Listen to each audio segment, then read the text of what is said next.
What is that phrase that power corrupts and ultimate absolute power corrupts absolutely. Right. And I think that is the story of David to some degree.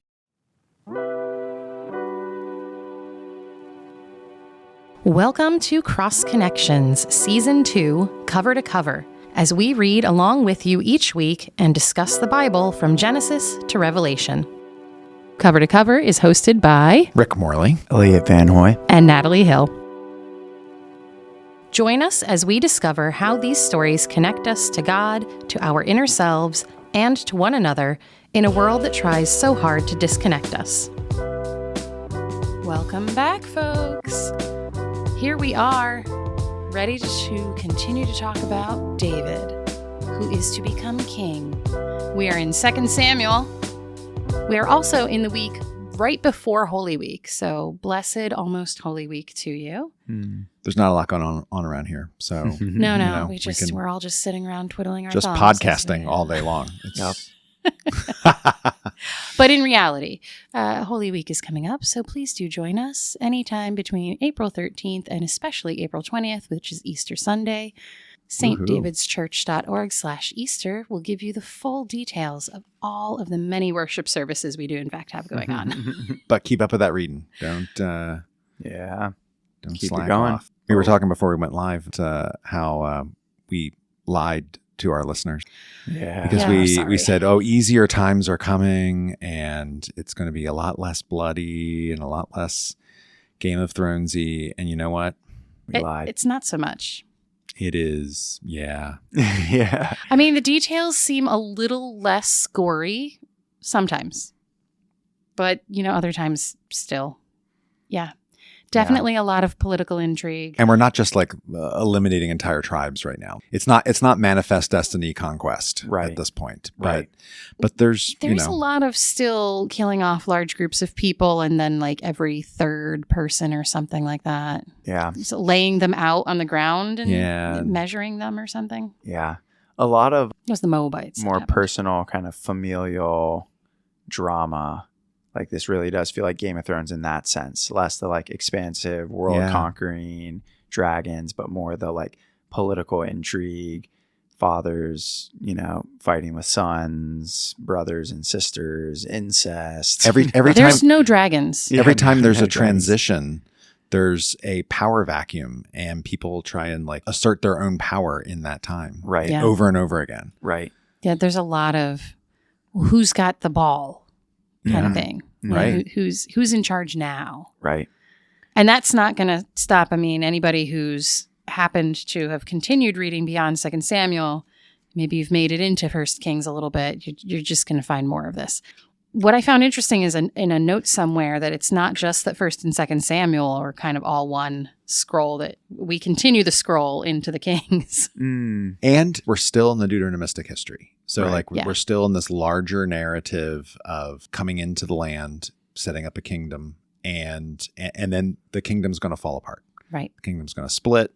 We get some hints of that here already, that there's some things northern tribes do that the southern tribes don't do, et cetera, et cetera. But then the northern tribe's going to fall, the southern tribe kingdom is going to fall, and that's the major question that hangs over the entire history from Deuteronomy straight through to 2 Kings. Right. And theologically, remember the theological point of the Deuteronomistic history is when you are faithful, good things happen to you. And when you are not faithful, terrible things happen to you.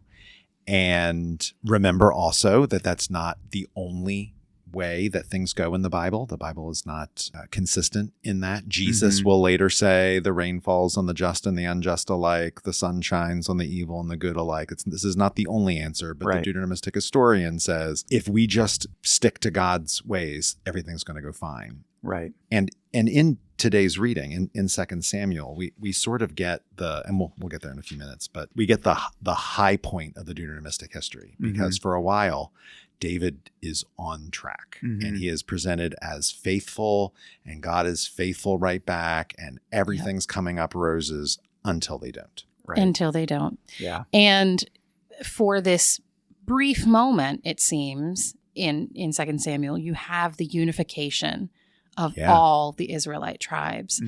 until there isn't. Right. And we find this really interesting division between Judah and all the rest of Israel. And Yeah. you keep hearing Judah and Israel, as if they're two separate things. Right. Whereas previously, Israel seemed to speak of the whole, of Right. all of the tribes. And in this book, you really get that separation, which will then manifest later into the two separate kingdoms. Mm-hmm. Yeah, unity seems to be a problem, and it's a problem they keep trying to solve. You know, when they first came into the land, there are 12 separate tribes, and they only come together when there's a crisis.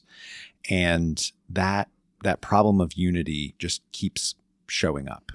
I can't imagine how that could possibly relate to anybody's present life. I've never had trouble. The Bible is just so out of touch. with You just can't. unity of Harmony. a nation. And Politics seem harmony. very unified to me in this country. Oh yeah. Yeah. You know, it's nice sometimes to look at the Bible and go, this happened a long time ago. And We're still we're still struggling doing with it. very similar issues. we're still doing it. Yeah. Yep. So the book starts, you transition from 1 Samuel and you think, okay, Saul's out of the way. There's going to be this guy, David. He's God's anointed. He's the man after God's own heart. He's the person Samuel kind of designates as following Saul. And you get into 2 Samuel, and immediately, as y'all have pointed out, there is this division that happens within Israel. And you see this in 2 Samuel chapter 2, for example, and you can look at it in verse 9 and 10. And there's this figure, Ishbal, Saul's son. Where did he come from? Yeah. It says he was 40 years old and he's chosen as king for Israel. Really, and when it's saying Israel, all of the tribes except Judah, because then you see right after this, but the house of Judah followed David. The time that David was king in Hebron over the house of Judah was 7 years and 6 months. So for 7 years, we have two kingdoms. There's like this little 2-kingdom period. Right. Very divided loyalties within Israel. Actually, Ishbal only ruled for 2 years, but David's not king. But David's not. Yeah. So there's this. So right in chapter 2, the tribe of Judah anoints David as king over all Judah, and then Ishbal is made king. And Ishbal means thanks to Abner, from the chief guy who was with Saul. Mm-hmm. Man of shame. Shameful man. Yeah, right. In fact, my version of the Bible just uses that as he's just name. shameful man. Right. That is it is a constant reminder these weird names are just Hebrew words for certain things a lot of the times. Like I'm forgetting the one from 1 Samuel, but his name just means fool, Nabal. Yeah. Yeah, kind of like Ishbal, man of shame. I have an interesting note in mind saying that there's Baal, which is the Canaanite god, but then there's Baal in Hebrew, which can also simply mean Lord. Right. So it's really interesting. So what is it that we're saying about this name? All these kind of double meanings. Right. Yeah. Right. Yeah. And like connected to like a man, like Ishbal and Nabal. Yeah. There's like something connected there. But so David becomes ultimately in chapter 5 the king of Israel, because what happens to Ishbal in the meantime between 2 and 5? Oh, there's all this Remember? fighting. Yeah, there's again, right? Tribal infighting. Yeah. You've got this. Doesn't seem much different than Judges. This kind of silly thing that happens. It starts off as like for sport, these different leaders came together, and then they're like, oh, let's let the men fight with each other. And then like suddenly it's a war, and people's brothers are being killed. Yeah. 4 verse 2. So David ordered the boys, and they killed them, cut off their hands and their feet, and hanged them over the pool at Hebron. Yeah. Sorry. So those were the people who killed Ishbal. Yes. And they were not David's people. They were Ishbal's band, band of two raiders captains or something. Captains these of raiding bands. Yeah. And they're So like, they were all right, his we're people. going to, this is our moment to shine.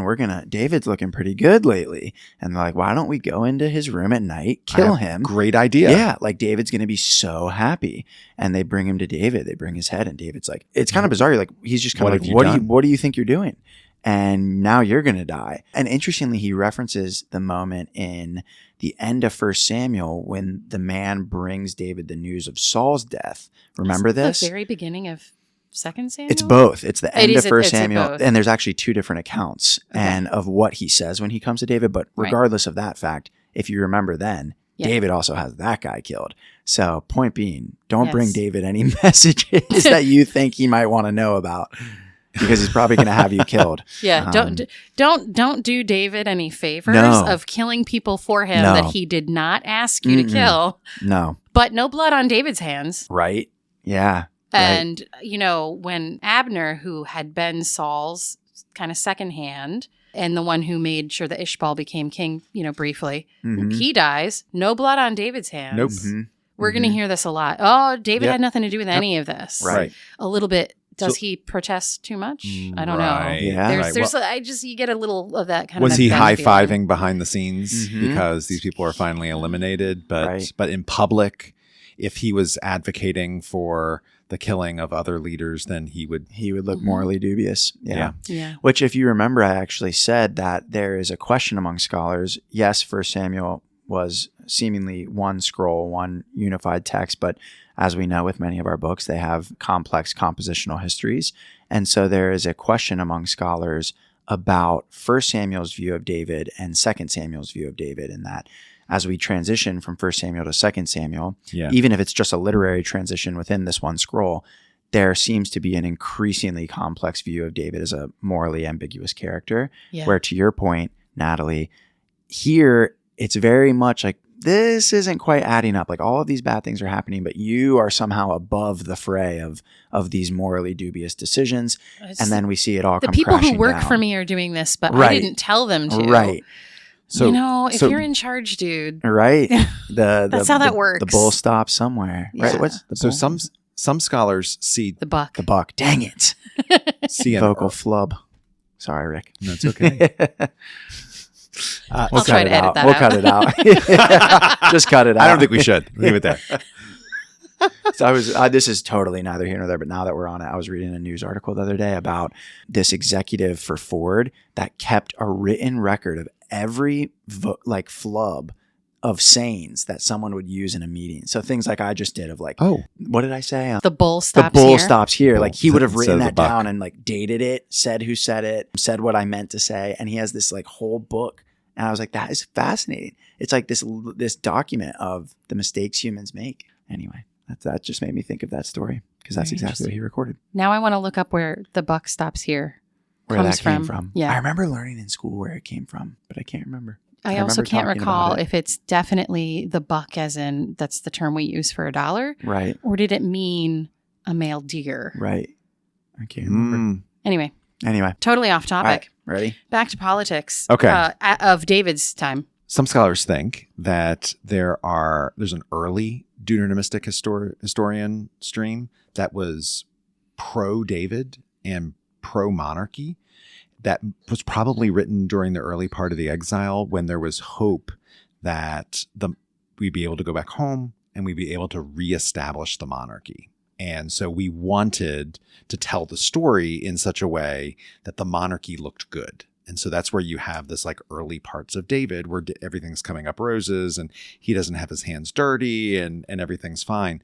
But then there's a later stream that we think was probably during the Persian period, written during the Persian period, when it became clear that the monarchy would not be reestablished in Jerusalem. And the Persians were not appointing Judahites to be leaders of the former homeland. And so now we don't want to tell the story in a positive light, the monarchy in a positive light, because we're probably not going to go back there. Right. So now we want to be judgmental of it because we're going to go in a different direction. Yeah. It's kind of hard to read this and know, do they really mean he didn't have anything to do with it? Or do they not really mean he didn't have anything to do with it? It's very tricky to kind of make that judgment. Yeah. Hard to say with some of these early chapters. Maybe to move us forward through 2 Samuel, there's this moment in 2 Samuel 5 where David does in fact become king over the entirety of Israel.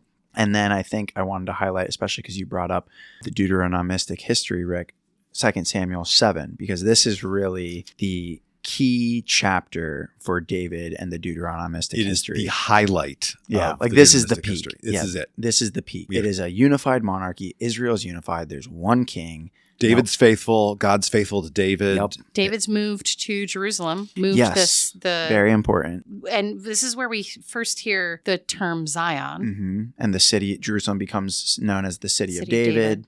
Right. It's ostensibly like a neutral site. It's sort of like picking Washington, D.C. to be right in the middle. The capital. It's not in one state or another. So it's not. It's in the middle. It's not an already established northern city. It's not already an established southern city. Right. It's a foreign city that we sort of take over, and in that sense, it's neutral. And so it can. Not only is David a unifying figure, but the city becomes a unifying geographical feature. Right. And David has, by this point, by 7, has moved the Ark of the Covenant to Jerusalem as well. And that's really important because... In dramatic fashion. Yes. We had somebody struck down dead, and then we had Michael get all upset because David apparently danced. Dancing a little too half scandalously. Naked, fully naked, who knows? It's hard to tell. Right.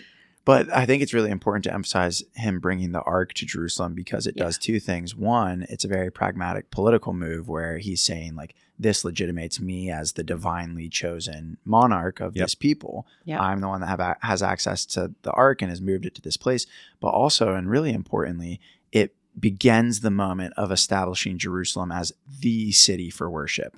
This is the central worship point in all of Israel. Which is then going to be used as a theological cudgel later. Yes. Because when the kingdom is no longer unified and we have two kingdoms, and Jerusalem just so happens to be located in that southern kingdom, the northern kingdom isn't going to be like, oh, we'll just use the temple down south. No. They build their own temples. Right. And that becomes one of the theological points, that you are somehow worshiping unfaithfully because you're not worshiping in David's city. You're not worshiping in Solomon's temple. You're off doing your own thing.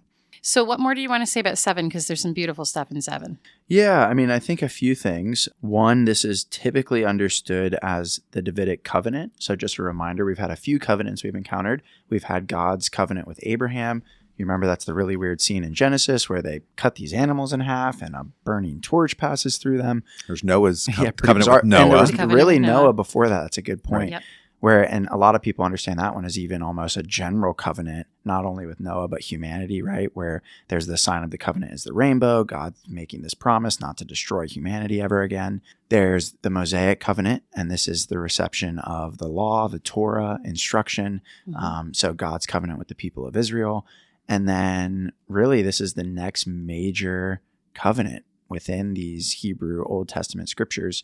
And I think really the last one, am I wrong, Rick? The last really major covenant? I mean, other than really the next big thing is you get the promise of a new covenant in Jeremiah. Yeah, there's something to look forward to, but this is the last. This is really the last big one, which also kind of highlights the importance of David. And crucial, what I was going to bring up about this is two things.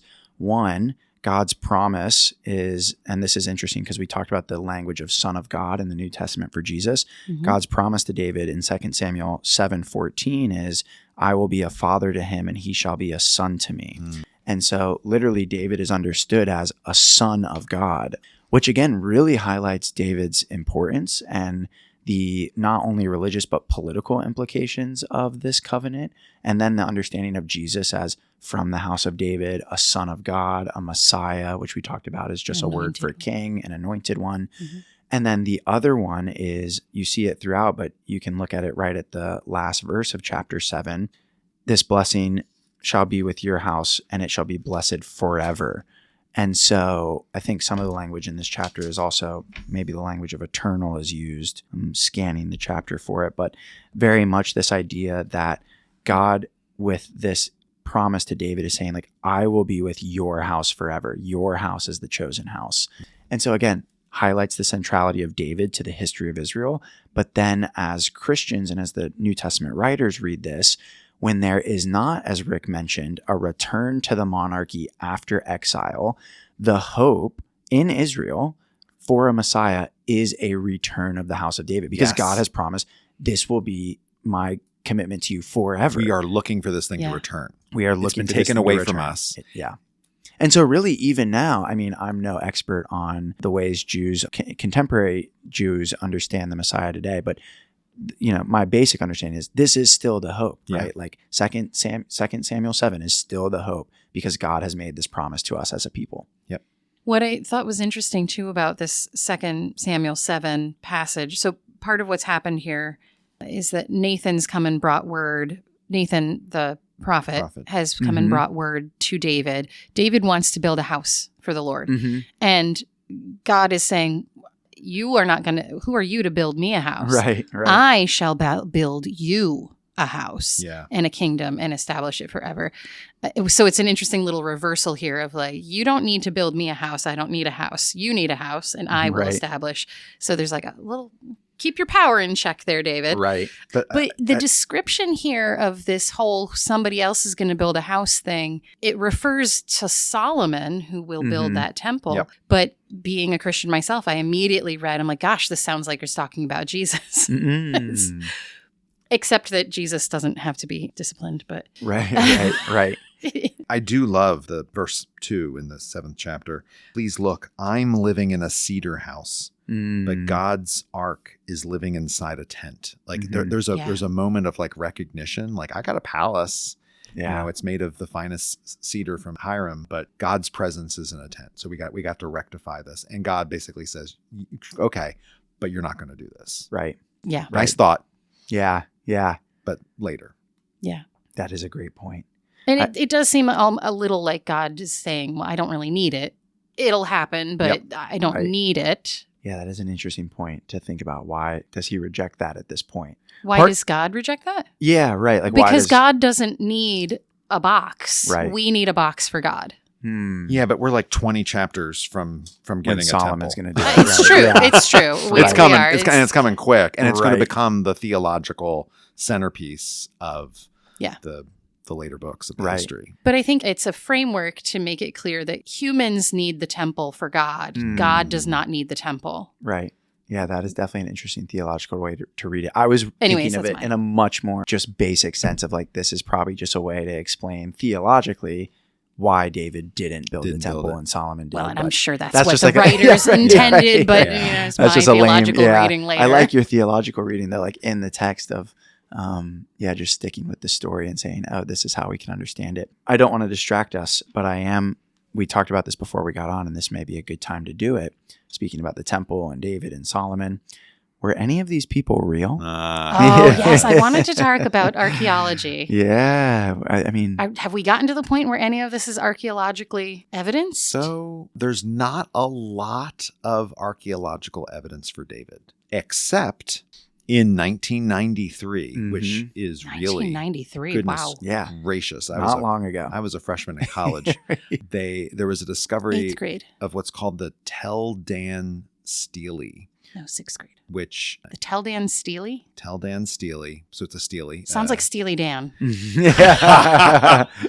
I hope you all remember the Tel Dan Stele because I just said Steely Dan. That's pretty amazing. So it's the Stele. It's this. What's a Stele? It's like a big piece of rock that's chiseled on, and it has a reference on it to the House of David, and it's literally the only place outside of the pages of the Old Testament where there is independent confirmation that there was this figure, David, who has a house, who has a line and a lineage. Right. And how old did they date that to? I think like 8th century BCE-ish, if I'm remembering right. So sometime after when we think so this was, David would have. Right. So it's saying 9th century BCE basalt fragment, which contains an Aramaic inscription, considered the earliest non-biblical archaeological reference to the House of David. I think when I was reading about this earlier today, so I'll give a shout out to someone, hopefully they don't mind me mentioning their name. One of our parishioners, Craig Laird, was like, make sure to talk about the Tel Dan Stele when you discuss David. And so thanks to him, I was like, man, I need to relook this up. And part of what it does is it actually is, if I'm remembering right, let me look at this. It is a surviving inscription which details that an individual called Jehoram, king of Israel Samaria, the son of Ahab, and Ahaziah of Judah, a king of the house of David, were killed. So I think it's actually, I should re-say all of this because I'm pausing so much. You're saying it like a question? Yeah, I am. I'm putting a question mark at the end of all of it because I don't actually know. But I think it's detailing them being killed by someone, but I don't know who. Well, look up the Tel Dan Stele, and if you don't know who Steely Dan is, you could look them up too. The fact that other ancient documents don't mention David or the House of David. Right. There are scholars that say that's not really a big deal because we don't have a lot of information of other kings that were going on around this time. Right. There's like not, from other cultures or from that region or anything. Exactly right. So the fact that we have something is great. Right. And I think one of the things we talked about before we jumped on is that before this discovery in the 1990s, like not that long ago, right, most critical contemporary scholarship viewed David as likely a mythological figure. So it is quite astounding that this was discovered, even though it gives us no personal details about him. The fact that it even says a House of David seems to indicate there was enough of a monarchy that there was this school or dynasty that followed in his footsteps. Yeah, he's either a mythological figure or perhaps like a small chieftain, a small local leader. Right. But the fact that we found something related to the House of David kind of takes the idea of him being a small local leader away. Right. Like he's not just some one-off king that people liked and then it was just on to some next ones. Like there were some people that followed in his footsteps. Yeah. Yeah. It definitely lends credibility to this this existence. It does. The precise details, of course, written down later. A little bit harder to say. A little harder to say, but there's always a kernel of truth there. Right. Maybe moving into the middle of 2 Samuel here, David was not always the best. So are we going to chapter 11? I think we're moving towards chapter 11 here. We have now just in 7. Mm-hmm. You know that moment when you're going up a roller coaster and like you hit the top and you just like and then you start going down the other side really fast. This is that moment. Right. We didn't mention Mephibosheth. I'm sorry, I don't know. He's a good one. There's a lot of names and characters we could mention. Mephibosheth he's actually Jonathan's son, so Saul's grandson. He is considered crippled, and the reason why is when his maid was fleeing, Jonathan's maid was fleeing when all this political turmoil was taking place. She falls. Mephibosheth breaks both of his legs, and he's the one character that David, because of his covenant with Jonathan, is like, protective. I'm going to protect you. Yeah. You are going to eat at my table. So it's just kind of one of the good thing things with the relationship with Jonathan, and he's protecting this son of his. One of the good things David did, unfortunately, eclipsed somewhat. A lot of people haven't heard of Mephibosheth. A lot of people have heard of Bathsheba. Right. If we didn't have a chapter 11, then we might all know the really heartwarming story about Mephibosheth. But, totally. But that totally gets wiped away. Yeah. Because we are on the other side of the big decline. Yeah, the roller coaster. Plummet. So do you want to give a quick summary of what David does here? So it all starts out with a very ominous note. The beginning of chapter 11. Yes. All the other kings are going out. It's springtime. It's time to go to battle. This is what you do. Springtime. It's time for... It's not killing. Time for bunnies. No. It's time for war. Yeah, that's right. So everyone else goes out, but David doesn't. Yeah, what's that about? Yeah. And so there's this like, right from the get-go, there's like, what? This doesn't sound right. This doesn't sound good. David stays in Jerusalem. He's there's a sense of like lounging and like he's out of touch and it's hot and not involved. It's hot. I'm gonna go relax on my roof. And he does. And he happens to be just looking around. And when he's looking around, he sees a woman bathing on a roof nearby. Uh-oh. And he's like, I would like her. Or in a courtyard. It's a little, depends on your... Oh, I have roof. Well, he was definitely on a roof. And in the thing I read, I think it said in a courtyard. But at any rate, he's up higher. So he's looking he can down. See whatever's going on down below. Right. And so he starts to send some people to go get her. And they're like, oh, no. She's actually the wife of one of your commanders named Uriah. So, sorry, you wouldn't possibly. And he's like, oh, I definitely possibly. Yeah, right. Bring her up here anyway. And she comes and they have relations and she gets pregnant. Yeah. Mine was indicating that the reason she was bathing, she was doing her ritual bathing after her menstrual cycle, and therefore was at her most fertile time when he takes her in. So there can be no question that this child was his. Right. There could be a question, though, he thinks. He would like there to be a question. So he would. Uriah comes home. She's pregnant. Yep. Everyone knows. He knows she's pregnant. She knows she's pregnant.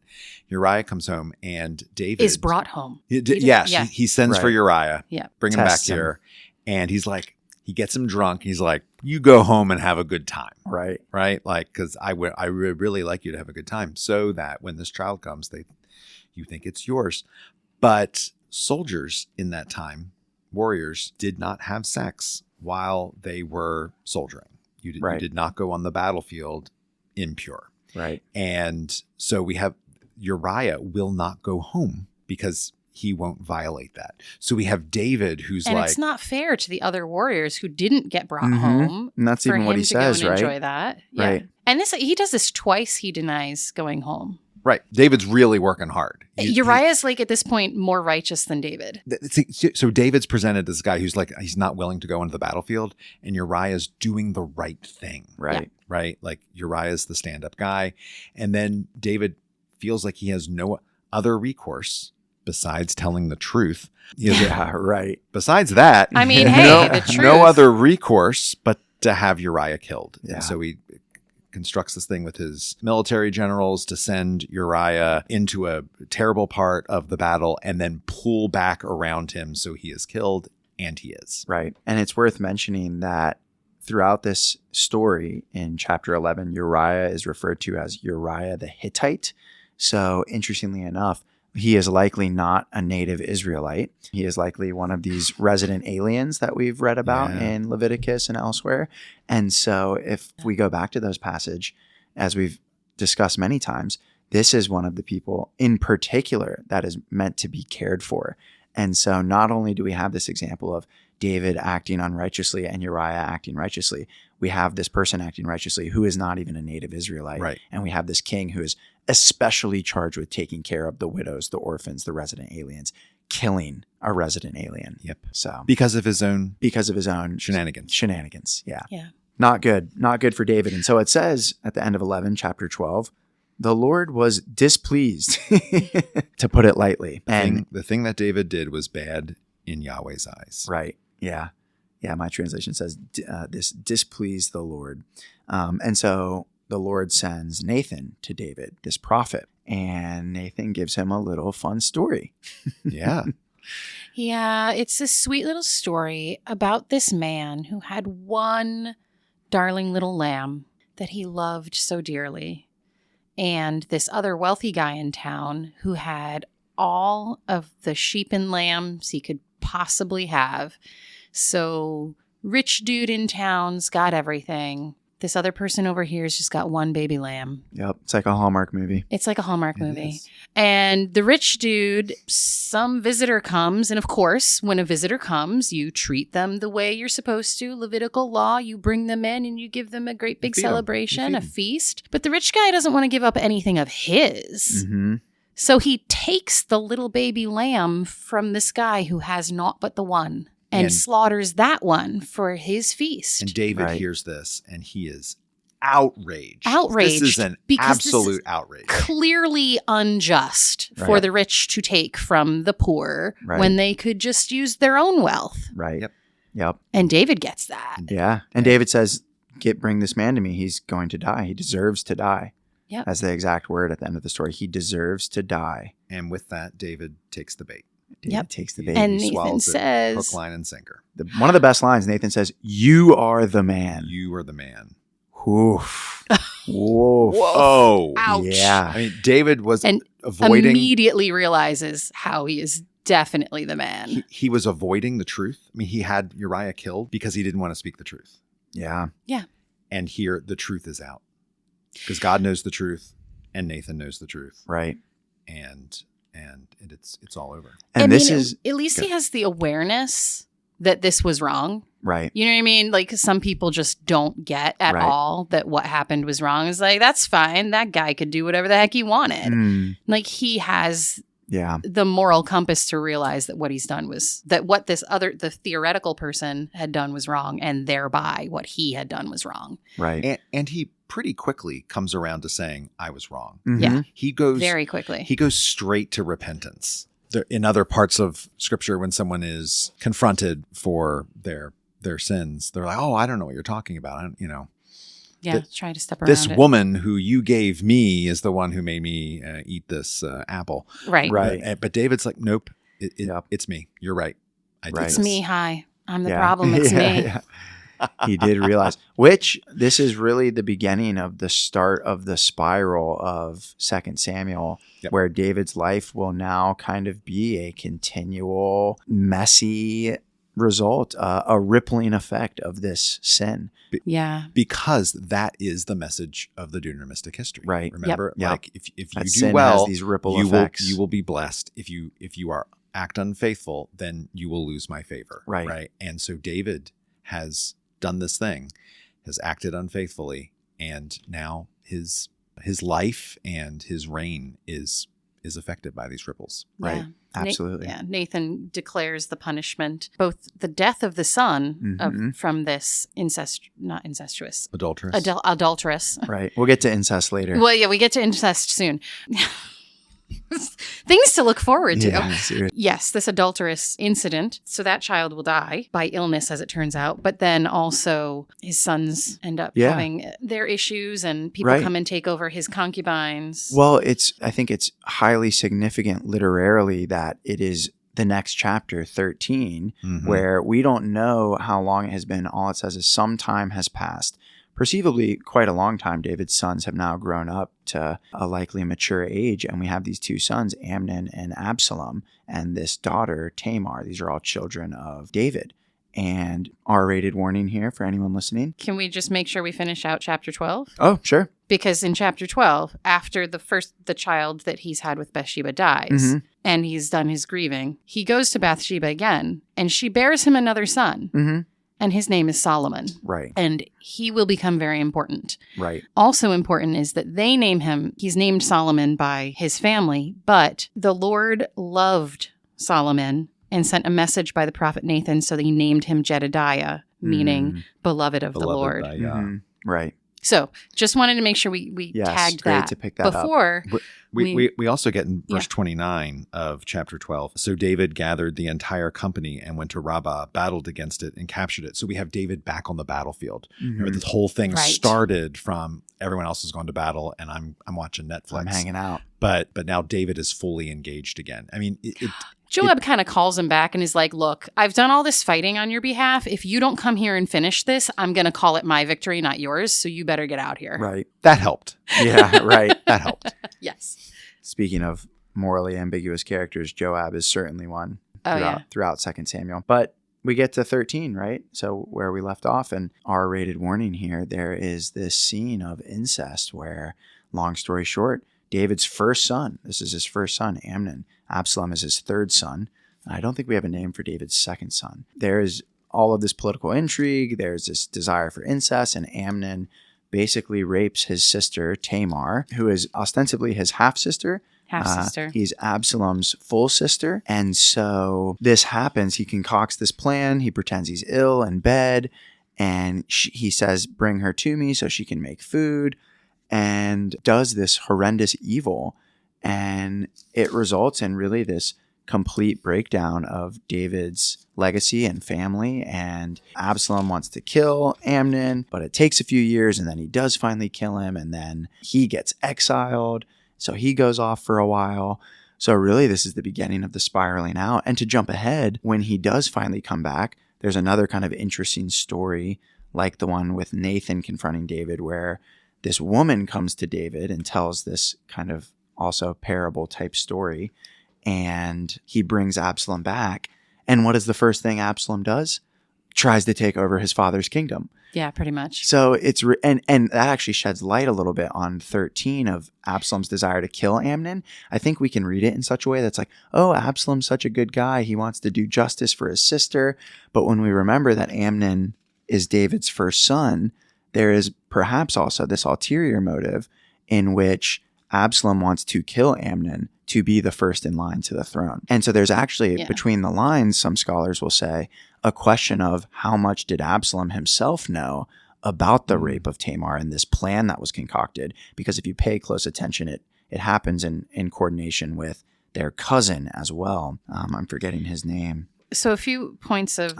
Jonadab, by the way. Okay. So a few things. First of all, the second son of David is Chalib of Abigail, mentioned in chapter 3, but not mentioned again. And The second son? The second son. Yeah, So somewhere in the named. notes, it seemed to indicate that perhaps that child died at some point and Right. didn't. And so therefore we don't hear anything more about Oh, yeah. Chalib. So there's a little bit of, was Absalom trying to take out Amnon for the throne? Right. One of the things I noticed, though, is that the way this is described, King David was angry with Amnon that he raped Tamar, but did nothing about it. Mm-hmm. And that made me mad. Right. Because that's very not okay in a lot of ways, right? So what happened to that super strict moral compass about, who's anointed and can't kill this person, can't kill that person? Obviously, the guy who took the baby lamb is wrong, but his daughter is raped, and that's okay because it was his oldest son who did it. Yeah. That made me mad, and I can see how Absalom may continue to be holding some resentment against David as well as his older brother. Yeah. So if I could read the verse, it's chapter 13, verse 21. And again, I think this is meant to probably be read as a mark against David. When King David heard of all these things, he became very angry, but he would not punish his son Amnon because he loved him, for he was his firstborn. Yeah, Yikes. it's definitely a mark of weakness Right. and moral failure. Yeah. Right. Absolutely. So you can understand some resentment on Absalom's part. Yeah, he concocts this plan. Again, doesn't feel that different than Judges, right? He comes up with this plan where there's this sheep shearing event going on, and he's inviting David and he's inviting his brothers, and he invites him so that he can kill him. Yeah. Quite brutal. The notes in mine say that this invitation to David, the initial invitation to David, they wonder if he was actually initially planning to kill David. Yeah, totally. And not Sure. just his brother. Right. Yeah, I'm just thinking of this. It's always interesting to see the connections of the Bible with contemporary modern culture and the way so much of our literature, film, movies, art is ultimately rooted in these kind of canonical texts. And I was thinking about William Faulkner's book, Absalom, which comes a little bit later when Absalom finally dies and is killed, and David grieves and says, "My son Absalom, oh, my son Absalom." But that's a book about these cycles of hatred, Southern slavery, the Civil War, families turning against families, these political evils that take place and the destructive path left in their wake. And I was just thinking it's all rooted in this story, in this history, as a history of destruction, violence, rape, hatred, murder, Moral failure. I mean, doesn't it? There's parts of me that feels like we're back in the story of the patriarchs. You have this flawed family with these flawed people who are making ostensibly really terrible decisions over and over again. Yeah. Well, and we encountered, and we talked about it in one of our earlier episodes. I couldn't tell the listener which one, but the rape of Dinah, right? Dinah. Yeah. Yeah. And these sons of Shechem. And Genesis, this crazy story where they it feels get like we're right back circumcised there. and then kill them all. And yeah, it's very similar. But yeah, we haven't made any progress. We've gone a long way. We have a land, we have a kingdom, we have a palace. We're about to have a temple, but it's like we haven't gone anywhere. Right. Yeah. We haven't made much forward momentum. Yeah. There was that whole thing about kings not having many wives because their hearts would turn away. And it does seem, throughout so far, but leading up to 11, you've got all these other wives and concubines being added. David is racking them up. Then all these children, and, at some point, there's going to be some conflict. So Absalom flees. Later, Joab uses an old woman and actress to kind of convince David to bring Absalom back, but they're not reunited exactly yet. And then they are. And then Absalom, what? As soon as he gets back, he's like coming up with this plot to take over, right? Just about, yeah. Chapter 15. He comes back in chapter 14, and he's back for a couple of years, and David won't see him. And then they have a little reunification, and then immediately, chapter 15, and here's Absalom's the beginning of his coup, where he starts to find people who like him better than his dad. Right. And then we spend a few chapters in this. Yeah, until Absalom has a very sad and almost comical death. Yeah. Where he's riding along and he gets his head caught in a tree and he's just hanging there. A downfall of a great head of hair. Yeah, right. Yeah. Samson, it was Him and Samson's Samson. downfall, and apparently it was Absalom's downfall as well. But again, to me, it was in a way that even felt different from Judges. It was so indicative of just these political machinations that are resulting from the development of a monarchy. Like in Judges, right, we have Israelites doing what is good in their own eyes, right? And there's evil taking place, and judges are involved, and they're in the mix somehow. But what's so interesting here is there's this cast of characters where it's almost like everyone has their own idea of what should be done for this monarchy, where with the death of Absalom, if we remember, it's not even David who wants him killed. David remains kind of this penitent figure that's like, do not kill my son. Yeah. And it's his commanders. It's Joab. Yeah, it's Joab. Joab is doing all of David's dirty work the entire book. This is my callback to Morley ambiguous figure where, it's him who's like, okay, he's hanging, go kill him. And then David weeps. And then there's this weird scene where Joab calls him out for weeping, where Joab basically like rebukes him and is like, why are you weeping for your son? You wouldn't be weeping if your son was alive and all these Israelites that you command were dead. And then David has this moment where he's like, oh, I guess you're right. Joab's the power behind the throne. Yeah, totally. Yes. He's like this puppet master holding the strings. It's like nerdy reference, Lord of the Rings, when the King of Rohan has that. Oh, Wormtongue. Wormtongue, yes. Yes. Like whispering into his ear. Like Yeah. I feel like Joab is Wormtongue a little bit. Specific reference. Sorry for the non-Lord of the Rings fans. But yeah, like that the monarchy brings this whole new set of problems, which when we were talking about the transition from Judges, we were like, oh, don't worry, we're getting to a monarchy. But it is reminiscent of that anti-monarchical strain you referenced, Rick, where in 1 Samuel 8-12, remember we talked about how God basically is like, you shouldn't do this, but I'm going to let you. But you really shouldn't. And we're seeing the results of it now. Yeah. It's not great. It's not great. It's not the panacea. No. I think there was a thought that it was going to be like, this is the thing we need. And once we get this, everything will be okay. And isn't life always that way? Right? Yeah. We always think that if I just get this one thing done, if I just finish this, if I just get the raise, if I just get this relationship, everything will be okay. And it's like, No, it never works out that simply. And maybe a hot take here, and we would probably have to do a whole episode on this, so I'll be careful what I say. I think one of the central lessons of 1 and 2 Samuel is the tension between earthly political power and divine rule, where the warning against kingship is for Israel, I am the one, Yahweh, the Lord, I am the one who is your God. I am the one who rules over you. And you are trying to put this mediator between. And we've talked about, and Peter talked about it wonderfully in the forum on Sunday, how the role of prophet rises up at this time, Samuel and Nathan, to speak to power.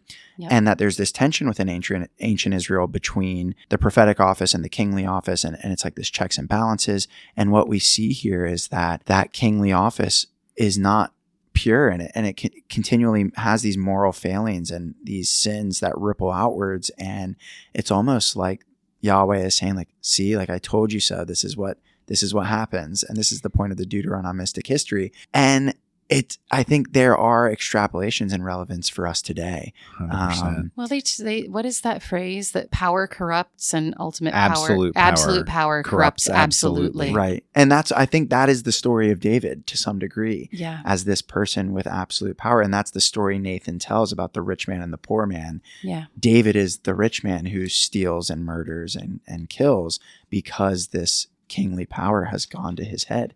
I did think it was interesting that David spends a lot of his time running around in the wilderness in 1 Samuel, and then he ends up doing the same thing again during that time when Absalom is trying to take over his kingdom. David is back in the wilderness running around, trying to avoid and staying alive. Someone trying to kill him. But also trying to avoid killing the person who's pursuing him. Right. So it's just this very interesting reflection. Yeah, and both times from family members. Essentially. Saul, his father-in-law, and his son, Absalom. Yep. Like, this isn't even like he's running from Moabites or Canaanites. No, he's just he defeats them. Right. No problem. They're not an issue. Moabites, Philistines, Ammonites, take them on, no problem. But his family. Whew. Yeah.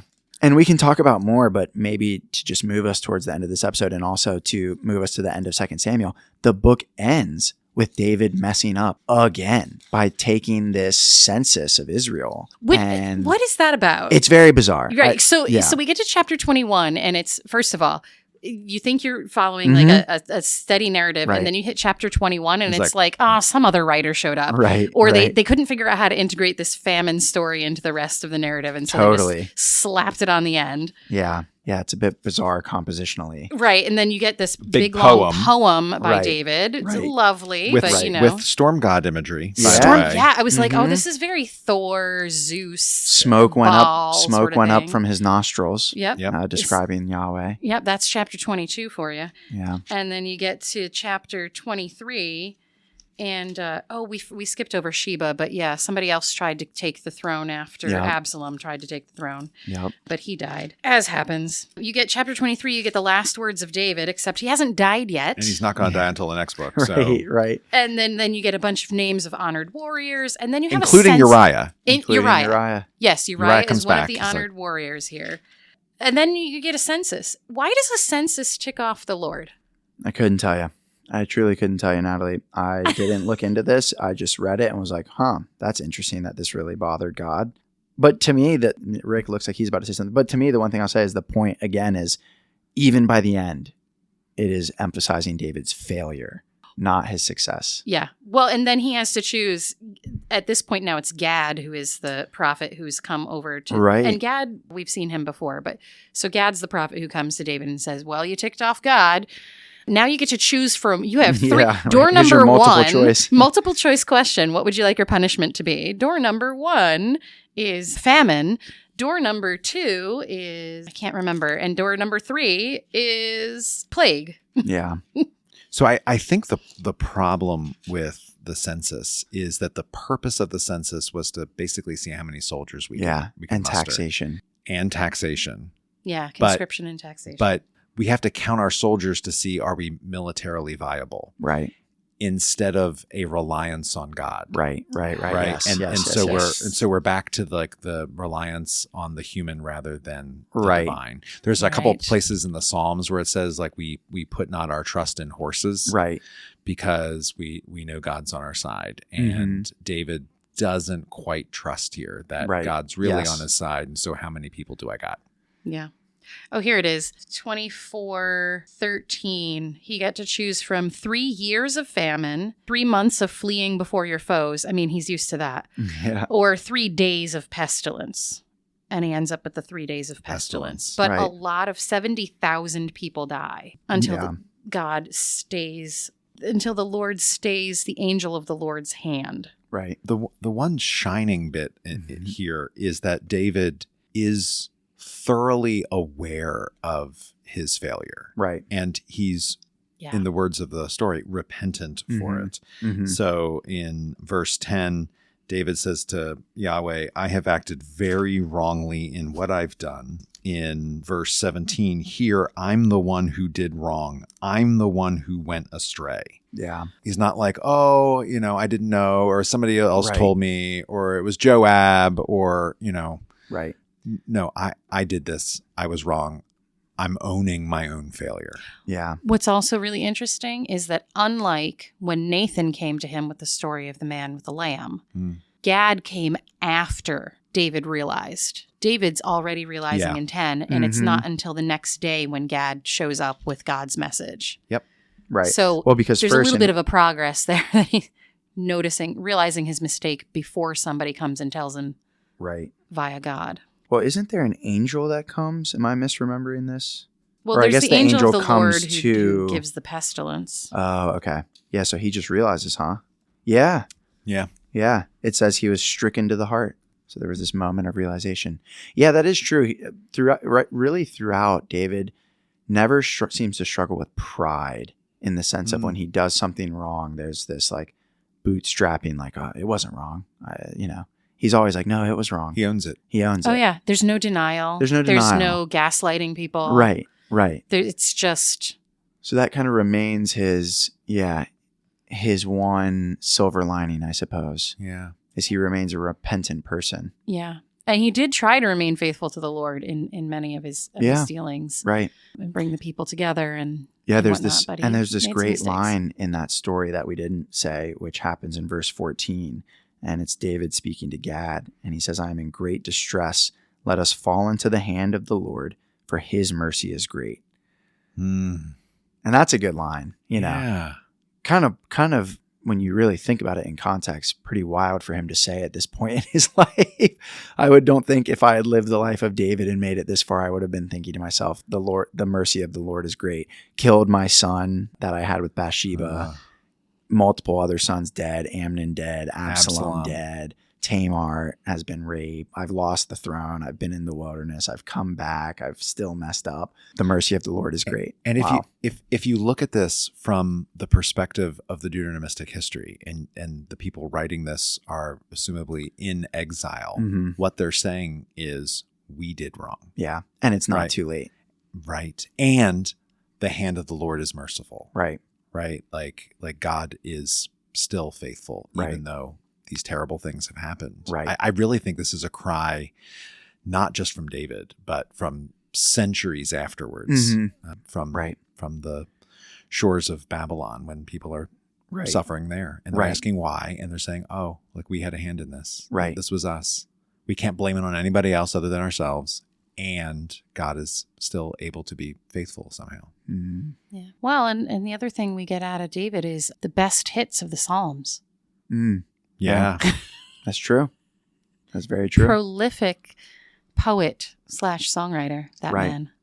Which we'll get there. A man for all seasons. A man for all seasons, which it'll be fun to talk about. There seems to be unquestionably something in history of a remembrance of him as a poet, as a singer, as a dancer. Yeah. And yet, when we get to the Psalms, we'll talk about how it is likely that they were not written by David, but we'll get there. Yeah. The notes about a couple of the poems in 2 Samuel say that it is plausible that he wrote them. Right. But obviously, as we talked about archaeologically, we don't have like a absolutely there seems to be some certainty root. about some I think of the these one things. you referenced in particular was it isn't 22, because 22 unquestionably seems to come from a later era than David. Right. But in chapter 2. Yeah, the lament over Jonathan, right? Yeah. That this the is, dirge, it even says that it was written as a dirge yeah. or a lament. Yeah. That seems to be maybe rooted in this original Davidic maybe kind of composition. Seems like a good note to end on. It does. Yeah. We missed a few stomach stabbings and the head over the wall. There's a lot that happens in this book. It was I found this to be a long read. It was, but interesting. Yeah, interesting. It kept moving. And we get to keep reading more about some of this stuff in Kings and Chronicles. Yeah, we may have read David's last words, We're but not done with he hasn't David. had them yet. We're not done with David. No, we're not. But it's not long for David. No, not long. Yeah. Going to see more about these kings of Israel. And again, the downward spiral. So we're back onto the descent. Yep. We have seen the heights of it. It was brief. We have been to the mountaintop. We quite literally had about... It was 6 chapters, 5 through... Was it even 6? Like Chapter about 5, 6. 6, 7, 8, 5 9, to 11. 10, 11. Yeah. 6, 7 chapters. 6 chapters of non-chaos. Right. Just glorious defeat of other people. One unified Israel. Yep. David doing good things. Oh, Bathsheba. I think descent. 6 chapters is about as much as we can expect, right? Yeah. I mean, it's one of the messages it is. Like, no matter what string in the Bible you're in, is that we just cannot keep it on track by ourselves. Like, it's just, and that plays out to this day. Yep. Right? Like plays out that checks. Yeah. Folks, come on. We can do better. Yeah. Can we? With God's help. Amen. Sound like the writers from Exile. All right, folks. We'll see you next week for some Kings. See you soon. See ya. Bye. Thank you for listening to this episode of Cross Connections Cover to Cover. New episodes drop each Wednesday. Please be sure to follow or like us on your favorite podcasting app to find us easily each week, or join us on our email list at stdavidschurch.org/crossconnections. If you have questions for us, you can call us at 484-588-5656 and leave a voicemail with your name, where you're from, and your question or comment. Please note, we may use your recorded voice in an upcoming episode of Cross Connections. If you like what you hear, we'd love if you would share this with your friends and rate us in Spotify and Apple Podcasts or whatever other app you're using so people can find us as well. Don't forget to visit our show notes for the year's reading list and any other resource links we've mentioned. Cross Connections is a ministry of St. David's Episcopal Church in Wayne, Pennsylvania. Season 2 Cover to Cover is hosted by Rick Morley, Elliot VanHoy, and Natalee Hill. Logo graphic design and podcast production by Natalee Hill. Stock media music provided by Marscott and MoodMode Pond 5. You're welcome to learn more about all of St. David's worship and ministries at stdavidschurch.org. Folks, come on. We can do better. Can we?